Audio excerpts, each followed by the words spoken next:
Hi movie സ്റ്റോറീസിലേക്ക് എല്ലാവർക്കും സ്വാഗതം. 2024 പുറത്തിറങ്ങിയ ഒരു അമേരിക്കൻ ആനിമേറ്റഡ് സയൻസ് ഫിക്ഷൻ മൂവിയാണ് ദ വൈൽഡ് റോബോട്ട്. കാട്ടിൽ വന്നു പെടുന്ന ഒരു റോബോട്ട് തന്റെ ഉടമയെയും പുതിയ ദൗത്യവും തിരക്കി ഇറങ്ങുകയാണ്. പിന്നീട് ആ കാട്ടിൽ വെച്ച് റോബോട്ടിന് പുതിയൊരു ദൗത്യം ഏറ്റെടുക്കേണ്ടതായി വന്നു. ആ ദൗത്യത്തിൽ റോബോട്ട് ഒരു വാത്തക്കുഞ്ഞിന്റെ അമ്മയായി മാറുകയാണ്. പിന്നീട് ആ കാട്ടിലുണ്ടാകുന്ന രസകരമായ കാര്യങ്ങളും കൂട്ടുകെട്ടുകളും മനുഷ്യരെ വരെ ചിന്തിപ്പിക്കുന്ന രീതിയിലുള്ള ഒരുപാട് കാര്യങ്ങളും സംഭവിക്കുന്നുണ്ട്. വളരെ സന്തോഷത്തോടെ മനസ്സ് നിറഞ്ഞ് ചിരിച്ച് ചിന്തിച്ച് ആസ്വദിച്ച് കണ്ടിരിക്കാവുന്ന ഒരു നല്ല ചിത്രമാണ് ദ വൈൽഡ് റോബോട്ട്. ഒരു ആനിമേഷൻ മൂവിയാണെന്ന് കരുതി കാണാതെ ഈ സിനിമ മാറ്റിവെച്ചവർ ആരെങ്കിലും ഉണ്ടെങ്കിൽ സമയം കിട്ടുമ്പോൾ ഈ സിനിമയൊന്ന് കണ്ടു നോക്കൂ. നിങ്ങൾക്ക് എല്ലാവർക്കും തീർച്ചയായും ഈ സിനിമ ഇഷ്ടപ്പെടും. ഇടിമിന്നലും കൊടുങ്കാറ്റൊക്കെ ഉള്ള ഒരു ദിവസം ദ്വീപിന്റെ തീരത്ത് ഒരു റോബോട്ട് വന്നടിഞ്ഞു. വെള്ളത്തിൽ കളിച്ചുകൊണ്ടിരുന്ന നീർനായകൾ ആ റോബോട്ടിന്റെ സ്വിച്ച് ഓണാക്കി. അത് പെട്ടെന്ന് പ്രവർത്തിക്കാൻ തുടങ്ങി. ആ നീർനായകൾ തന്റെ കസ്റ്റമേഴ്സ് ആണെന്ന് കരുതി റോബോട്ട് സംസാരിക്കാൻ തുടങ്ങി. ഞാൻ യൂണിവേഴ്സൽ ഡൈനാമിക്സിലെ റോബോട്ടാണ്. റോസം 7134. എന്ത് ടാസ്ക് തന്നാലും കംപ്ലീറ്റ് ആക്കും. എന്തു സേവനം വേണമെങ്കിലും ആവശ്യപ്പെട്ടോളൂ. റോബോട്ട് പറഞ്ഞു തുടങ്ങിയപ്പോഴേക്കും വലിയൊരു തിര വന്നടിച്ചു. റോബോട്ട് തെറിച്ചു വീണു. അടുത്ത തിര വന്നടിക്കുമ്പോഴേക്കും കുത്തനെയുള്ള പാറക്കെട്ടിന്റെ മുകളിലേക്ക് കയറാൻ റോസൻ റോബോട്ട് ശ്രമിച്ചു.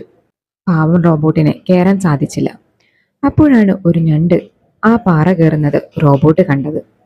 ഞണ്ട് കയറിയതുപോലെ റോബോട്ടും ശ്രമിച്ചു നോക്കി. അങ്ങനെ രണ്ടുപേരും മുകളിലെത്തി.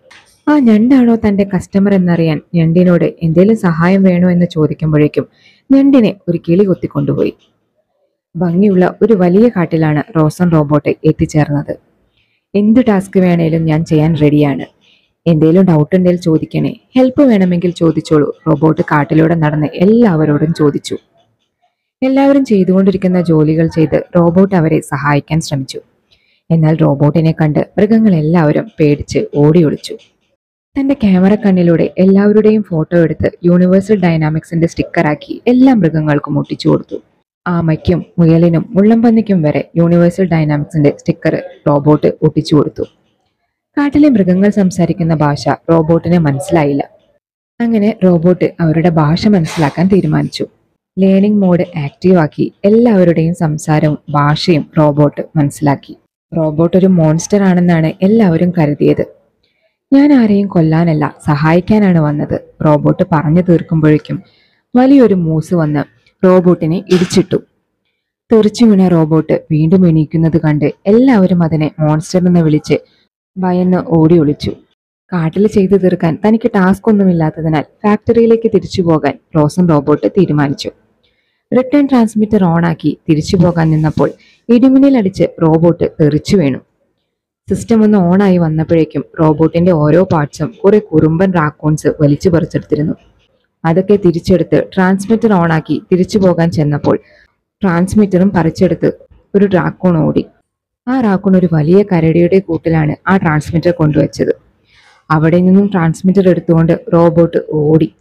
റോബോട്ടിനെ പിടിക്കാൻ ഭീമൻ കരടി പിന്നാലെയും. കരടിയിൽ നിന്നും രക്ഷപ്പെട്ടു ഓടുന്നതിനിടയിൽ റോബോട്ട് ചെന്ന് വീണത് ഒരു വാത്തക്കിളിയുടെ കൂടിന് മേലെയായിരുന്നു.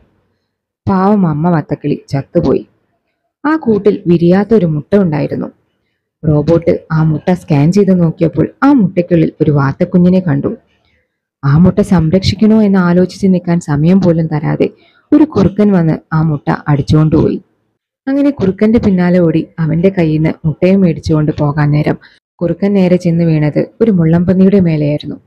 കുറുക്കന്റെ ശരീരത്തിൽ കുറെ മുള്ളുകൾ തറച്ചു. അങ്ങനെ തറച്ച മുള്ളുകളൊക്കെ റോബോട്ട് എടുത്തു കൊടുത്തു. അപ്പോഴതാ ആ മുട്ടത്തോട് പൊട്ടാൻ തുടങ്ങി. മുട്ട പൊട്ടാതിരിക്കാൻ റോബോട്ട് അത് പൊത്തിപ്പിടിച്ചു. അപ്പോഴേക്കും മുട്ട പൊട്ടി ഒരു വാത്തക്കുഞ്ഞ് പുറത്തു വന്നിരുന്നു. വാത്തക്കുഞ്ഞ് കണ്ണു തുറന്നപ്പോൾ കണ്ടത് റോബോട്ടിന്റെ മുഖമാണ്. അതാണ് തന്റെ അമ്മയെന്ന് വാത്തക്കുഞ്ഞ് കരുതി. ടാസ്ക് കംപ്ലീറ്റ് ആയെന്ന് കരുതി വാത്തക്കുഞ്ഞിനെയും അവിടെ തന്നെ നിർത്തി റോബോട്ട് നടക്കാൻ തുടങ്ങി. വാത്തക്കുഞ്ഞ് റോബോട്ടിന്റെ പിന്നാലെയും. തിരിച്ച് ഫാക്ടറിയിലേക്ക് പോവാൻ ട്രാൻസ്മിറ്റർ പിന്നെയും ഓണാക്കിയപ്പോൾ വാത്തക്കുഞ്ഞ് റോബോട്ടിന്റെ തലയിൽ കയറി ആ ട്രാൻസ്മിറ്റർ കൊത്തിപ്പൊട്ടിച്ചു. അപ്പോഴാണ് ആ വഴി പോയ പിങ്ക് ടെയിലിനെയും കുട്ടികളെയും അവർ കണ്ടത്. റോബോട്ടാണ് ഇനി മുതൽ വാത്തക്കുഞ്ഞിന്റെ അമ്മയെന്നും അവളെ ഭക്ഷണം കൊടുത്ത് വളർത്തുന്നതും നീന്താൻ പഠിപ്പിക്കുന്നതും മഞ്ഞു വീഴുന്നതിന് മുമ്പേ അവളെ പറക്കാൻ പഠിപ്പിക്കുക എന്നതുമാണ് റോബോട്ടിന്റെ പുതിയ ദൗത്യമെന്ന് പിങ്ക് ടെയിൽ പറഞ്ഞു. എന്നാൽ ഇതൊക്കെ എങ്ങനെയാ ചെയ്യേണ്ടത് എന്ന് റോബോട്ടിന് അറിയില്ലായിരുന്നു. ആ സമയത്ത് റോബോട്ട് നേരത്തെ രക്ഷിച്ച കുറുക്കൻ അവിടെ എത്തി. റോബോട്ടിനെ സഹായിക്കാമെന്ന് പറഞ്ഞു. ഫിങ്ക് എന്നായിരുന്നു ആ കുറുക്കന്റെ പേര്. വാത്തക്കുഞ്ഞിനെ സഹായിക്കാമെന്ന പേരിൽ റോബോട്ടിനെ മുതലാക്കി ഫിങ്ക്. റോബോട്ടിനെ വെച്ച് വയറു നിറയെ ഭക്ഷണം അവൻ കണ്ടെത്തി. തിരിച്ച് ഫാക്ടറിയിലേക്ക് പോകാൻ റോസൻ റോബോട്ടിന് പുതിയൊരു ട്രാൻസ്മിറ്റർ വേണമായിരുന്നു. ഈ ആവശ്യം കേട്ട ഫിങ്ക് മറ്റൊരു റോബോട്ടിനെ എവിടെയെങ്കിലും കണ്ടാൽ അവനെ തട്ടി അതിന്റെ ട്രാൻസ്മിറ്റർ കൊണ്ടുതരാമെന്ന് പറഞ്ഞു. മറ്റൊരു ജീവിക്കും ഹാനികരമാകാത്ത രീതിയിലാണ് റോസൻ റോബോട്ടിനെ ഉണ്ടാക്കിയിരിക്കുന്നത് എന്ന് റോസൻ റോബോട്ട് പറഞ്ഞു. ആരെയും ഉപദ്രവിക്കാൻ പാടില്ല, അതായിരുന്നു റോസൻ റോബോട്ടിന്റെ നിലപാട്. മറ്റു വാത്തകളെ വെച്ച് നോക്കുമ്പോൾ ഈ വാത്തക്കുഞ്ഞ് തീരെ ചെറുതാണ്, അവൻ അധികകാലം ജീവിച്ചിരിക്കാൻ പറ്റില്ല എന്ന് ഫിങ്ക് റോബോട്ടിനോട് പറഞ്ഞു. റോബോട്ട് അവനെ രക്ഷിച്ചില്ലായിരുന്നുവെങ്കിലും വാത്തക്കുഞ്ഞ് താനെ മരിക്കുമായിരുന്നു. എന്നാൽ റോബോട്ട് വാത്തക്കുഞ്ഞിനെ സംരക്ഷിക്കാൻ തീരുമാനിച്ചു. അതിനുവേണ്ടി റോസൻ റോബോട്ട് വാത്തക്കുഞ്ഞിനെ മറ്റു മൃഗങ്ങളിൽ നിന്ന് സംരക്ഷിക്കാൻ വേണ്ടി ഒരു വലിയ വീടുണ്ടാക്കാൻ തീരുമാനിച്ചു. അതിനിടയിൽ പാഡ്ലർ വലിയൊരു മരം കരണ്ടുകൊണ്ടിരിക്കുന്നത് അവർ കണ്ടു. ആ മരം മുറിച്ചിടാൻ ദിവസവും അത് കരണ്ടുകൊണ്ടിരിക്കുകയായിരുന്നു പാഡ്ലർ. ഇതിന്റെ പേരിൽ എല്ലാവരും പാഡ്ലറിനെ കളിയാക്കുന്നുണ്ട്. റോബോട്ട് വാത്തക്കുഞ്ഞിന് വേണ്ടി പാഡ്ലറിന്റെ വീട് പോലെ വലിയൊരു വീടുണ്ടാക്കി. റോബോട്ടിന്റെ റോസം 7134 എന്ന പേര് ചുരുക്കി റോസ് എന്ന് പുതിയ പേരിട്ട് കൊടുത്തു. വാത്തക്കുഞ്ഞിന് ബ്രൈറ്റ് ബിൽ എന്ന പേരിട്ടു റോസ്. ഇടിമിന്നൽ കേട്ട് വാത്തക്കുഞ്ഞ് പേടിച്ചപ്പോൾ ബ്രൈറ്റ് ബില്ലിന് വേണ്ടി ഫിങ്ക് ഒരു കഥ പറഞ്ഞു കൊടുത്തു. ബ്രൈറ്റ് ബില്ലിന്റെ അമ്മയെ നഷ്ടമായത് റോസ് കാരണമാണെന്ന് ബ്രൈറ്റ് ബിൽ അറിയാൻ പാടില്ലെന്ന് ഫിങ്ക് പറഞ്ഞിരുന്നു. അങ്ങനെ ഫിങ്കും റോസും ബ്രൈറ്റ് ബില്ലും ഒരുമിച്ച് ആ വീട്ടിൽ സന്തോഷത്തോടെ കഴിയാൻ തുടങ്ങി. ദിവസങ്ങൾ പിന്നിട്ടു. ബ്രൈറ്റ് ബില്ല് കുറച്ചു വലുതായിരിക്കുന്നു. അവൻ റോസ് സംസാരിക്കുന്നത് പോലെയായിരുന്നു സംസാരിച്ചിരുന്നത്.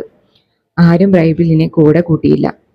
ഫിങ്കും റോസും ബ്രൈറ്റ് ബില്ലിനെ നീന്താൻ പഠിപ്പിക്കാൻ തുടങ്ങി. ബ്രൈറ്റ് ബില്ലിന് ശരിക്കും നീന്താൻ അറിയില്ലായിരുന്നു. അവൻ വെള്ളത്തിൽ ഇടയ്ക്കിടയ്ക്ക് മുങ്ങിപ്പോയിക്കൊണ്ടിരുന്നു. നീന്തി നീന്തി ദൂരേക്ക് പോകുന്ന ബ്രൈറ്റ് ബില്ലിനെ ഒറ്റയ്ക്ക് വിടാൻ റോസിന് ധൈര്യം വന്നില്ല. റോസ് തന്റെ കൈ ഊരിയെടുത്ത് ബ്രൈറ്റ് ബില്ലിന്റെ പിന്നാലെ അയച്ചു. നീന്തി നീന്തിപ്പോയ ബ്രൈറ്റ് ബില്ല് ഒരു വാത്തക്കൂട്ടത്തെ കണ്ടു. എന്നാൽ ബ്രൈറ്റ് ബില്ല് ചെറുതാണെന്ന് പറഞ്ഞുകൊണ്ട് ആരും അവനെ കൂടെ കൂട്ടിയില്ല. അവർ ബ്രൈറ്റ് ബില്ലിനെ ആക്രമിക്കാൻ നോക്കി. ഇത് കാണുന്ന റോസ് അവനെ രക്ഷിക്കാൻ ഓടി. അതിനിടയിൽ കല്ലിനിടയിൽ കുടുങ്ങി റോസിന്റെ ഒരു കാല് കേടായി. നിന്റെ അമ്മയെ കൊന്നത് ഈ റോബോട്ടാണെന്ന് വാത്തക്കുട്ടം ബ്രൈറ്റ് ബില്ലിനോട് പറഞ്ഞു. ഇതറിഞ്ഞ ബ്രൈറ്റ് ബില്ലിന് ഒരുപാട് സങ്കടം തോന്നി. റോസിനെ സ്വന്തം അമ്മയായാണ് താൻ കണ്ടിരുന്നത് എന്ന് ബ്രൈറ്റ് ബില്ല് പറഞ്ഞു. ഇതുവരെ ഈ സത്യം അറിയാതെ പോയത് ബ്രൈറ്റ് ബില്ലിനെ വളരെ സങ്കടത്തിലാക്കി. ബ്രൈറ്റ് ബില്ല് റോസിനോട് പിണങ്ങി ആ വീട്ടിൽ നിന്ന് ഇറങ്ങിപ്പോയി. സങ്കടത്തോടെ റോസ് താൻ യാത്ര തുടങ്ങിയ ആ ദ്വീപിന്റെ കരയിലേക്ക് പോയി. അവിടെ വേറെയും തകർന്ന റോബോട്ടുകൾ ഉണ്ടായിരുന്നു. അതിലൊരു റോബോട്ടിനെ റോസ് പ്രവർത്തിപ്പിച്ചു.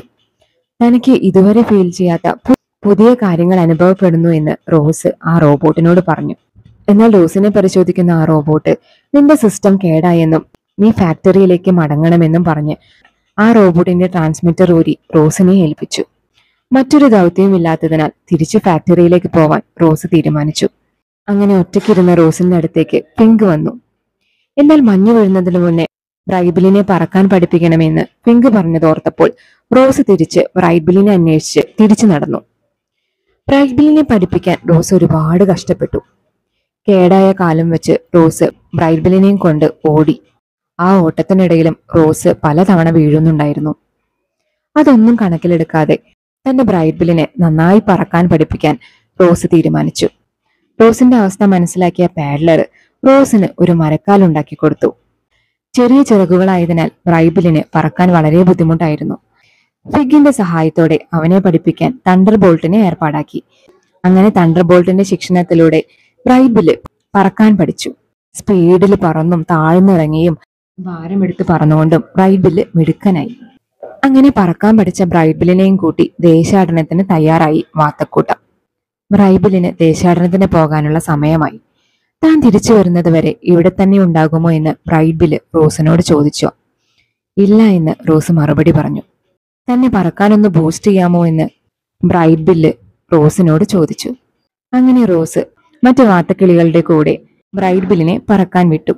ബ്രൈറ്റ് ബില്ലിനെ പിരിയുന്നത് റോസിനും റോസിനെ പിരിയുന്നത് ബ്രൈറ്റ് ബില്ലിനും വളരെ സങ്കടമുള്ള കാര്യമായിരുന്നു. ബ്രൈറ്റ് ബില്ല് പറന്നകലുന്നത് റോസ് നോക്കി നിന്നു.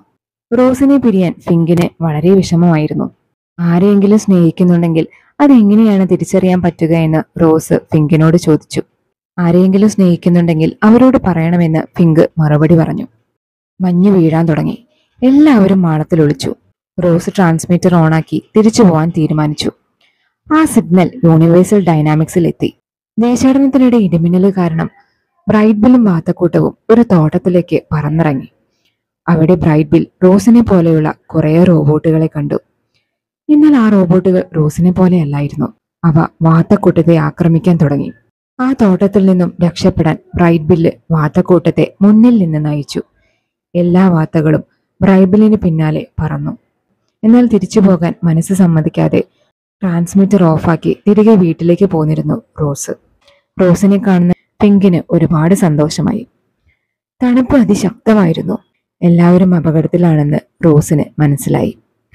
പിങ്കും റോസും മഞ്ഞിൽ കുടുങ്ങിക്കിടന്ന എല്ലാ മൃഗങ്ങളെയും അവരുണ്ടാക്കിയ വീട്ടിലേക്ക് എത്തിച്ചു. അവിടെ എല്ലാ മൃഗങ്ങൾക്കും ചൂട് കിട്ടി. എന്നാൽ എല്ലാ മൃഗങ്ങളും പരസ്പരം പിടിച്ചു തിന്നാനും ഓടി ഒളിക്കാനും ശ്രമിച്ചുകൊണ്ടിരുന്നു. പിങ്ക് അവരോട് സംസാരിക്കാൻ തുടങ്ങി.